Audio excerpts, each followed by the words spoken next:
nombreux éleveurs rencontrent dans leurs élevages de nombreux problèmes de maladie parce qu'ils négligent le rôle de la litière dans la protection des sujets. La litière joue plusieurs rôles dans la ferme. Le premier rôle, c'est l'isolation du sol. Elle protège les pattes des poulets des traumatismes liés à la qualité du sol. De plus, elle réduit les mouvements de la chaleur entre le sol et le poulet.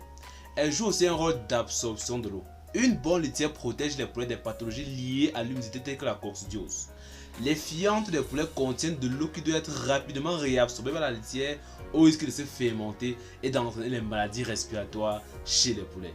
Elle joue aussi un rôle de bien-être pour les poulets. Une bonne litière entraîne une bonne croissance pour les poulets. Elle contribue à réduire le stress environnemental et améliore ainsi le bien-être des poulets.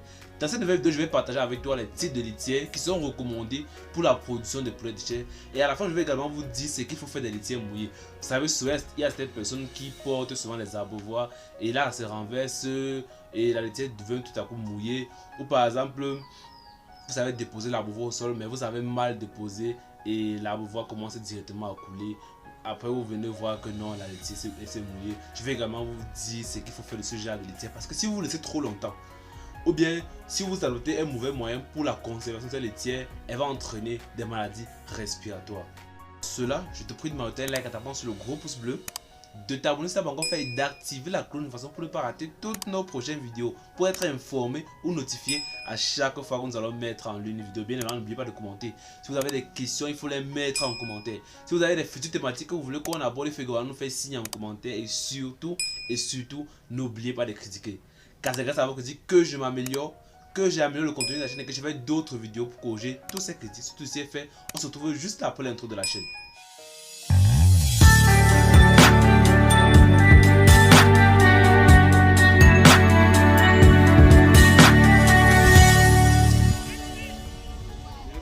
Ouais, c'est bien sorti.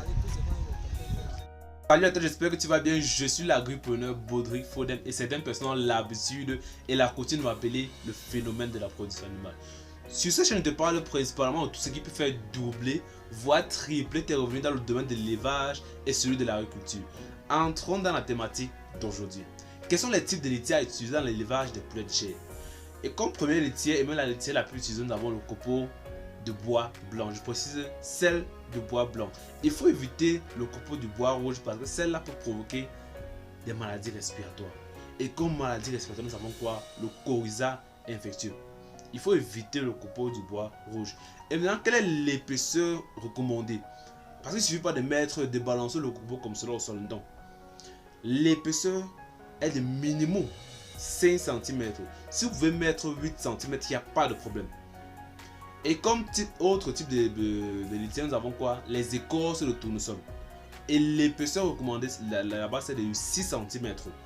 Ça va varier. Ce n'est pas la même chose avec le copeau de bois blanc. Et les écorces de tournesol, ce n'est pas tout le monde qui utilise. C'est même rare qu'on utilise cela. Mais j'ai déjà vu les gens qui utilisent cela et ça marche aussi très bien. Mais sauf que avoir le tournesol à tout moment, c'est pas vraiment facile. Sinon, les écorces de tournesol peuvent aussi être utilisées comme litière chez les poulets de chair, ou bien chez les pondeuses, ou bien chez les poulets golettes. Mais moi, je vous recommande, si vous avez l'opportunité ou si vous avez l'occasion d'avoir le copeau de bois blanc, d'utiliser celle-là. Comme autre type de litière, nous avons quoi? La paille de riz ou de blé. Et l'épaisseur recommandée est de 1 kg par mètre carré. Donc, vous avez versé 1 kg de paille de riz ou de blé dans 1 mètre carré de surface. Et maintenant, comme autre litière, nous avons quoi? Les épluchures d'arachides, d'autres utilisent également ça, mais l'autre là c'est vraiment difficile à trouver. Vraiment difficile à trouver. Maintenant, comment entretenir la litière? Avant l'arrivée des poussins, il faut chauffer la salle 24 heures, voire 48 heures si vous êtes dans les zones froides. 48 heures si vous êtes dans une zone froide. Maintenant, si vous êtes dans une zone chaude, je vous recommande de chauffer la salle peut-être même 12 heures avant l'arrivée des poussins. 12 heures avant l'arrivée des poussins si vous êtes dans une zone chaude. Comment entretenir la litière? Quand vous déposez par exemple une abreuvoir, quand vous déposez mal une abreuvoir sur la litière et qu'elle commence à couler, ou bien elle coule sans que vous nous rendez compte, il faut vraiment arriver là, porter l'abreuvoir si encore un reste d'eau et ramasser la litière qui est mouillée. Donc dès l'instant que vous constatez que la litière est mouillée, il faut directement la ramasser et la remplacer immédiatement, parce que au fur et à mesure que vous laissez, il y a certaines bactéries qui vont se développer, certains parasites qui vont se développer et commencer à donner les maladies qui viennent généralement avec l'humidité telle que la coccidiose, et au fur et à mesure que ça va s'accumuler, ça va commencer à dégager de fortes odeurs, provoquer les maladies respiratoires. Avant de terminer, je tenais à mentionner que nous avons créé un groupe entre éleveurs et agriculteurs. Plusieurs personnes sont même déjà à l'intérieur. Ça fait un moment que c'était un peu fermé parce que nous étions un peu occupés. Maintenant, là, qu'est-ce qu'on va faire? On va ouvrir le groupe chaque dimanche. On va vous laisser le temps de poser vos questions, et ensuite on va faire une vidéo. On va répondre calmement parce que c'est pas vraiment évident de répondre la question de telle personne et entrer dans l'autre groupe, puisqu'il y a peut-être plus de 5 groupes comme cela des abonnés de la chaîne. Donc nous avons créé un groupe pour ceux qui sont abonnés à la chaîne. Donc quand vous vous abonnez à la chaîne, vous faites la capture d'écran de votre abonnement, vous envoyez le numéro 694 13 et vous ajoutez au groupe. Donc nous allons maintenant ouvrir le groupe chaque dimanche à partir de 17 h et vous allez poser toutes vos questions à l'intérieur, qu'elles soient, je ne sais pas, vos poulets sont malades, je sais pas, vous voulez les conseils pour ajuster votre poulailler, pour augmenter la rentabilité, vous posez dans le groupe. Ensuite on va faire une vidéo comme celle-ci là et répondre calmement question par question, parce que c'est pas vraiment évident de répondre une question sur WhatsApp. Vous voyez, vous répondez une question dans le groupe des abonnés de la chaîne du groupe 3. Vous parlez dans le groupe 2, vous voyez la même question. Vous parlez dans le groupe 4, vous voyez encore la même question.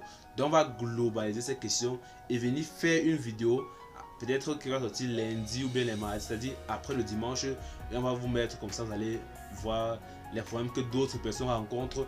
Et on va directement répondre aussi à vos questions. Donc c'est juste ce qu'on voulait mentionner. Donc pour ceux qui ne sont pas encore abonnés, pour vous abonner à la chaîne, vous envoyez la capture d'écran de votre abonnement numéro 694 13 63 35. Dans le groupe, on ouvre à 17 h. Et aussi dans la semaine, on a souvent les conseils qu'on balance comme ça là, comment bien élever les poulets, quelles sont les petites astuces pour monter la rentabilité. Donc c'est vraiment un groupe entre éleveurs et agriculteurs, un groupe d'entraide. On va ouvrir le groupe chaque 17 h, je précise encore. Vous posez toutes vos questions et ensuite le lundi ou le mardi, une vidéo va sortir. On va répondre à toutes ces questions. Je dis bien toutes ces questions.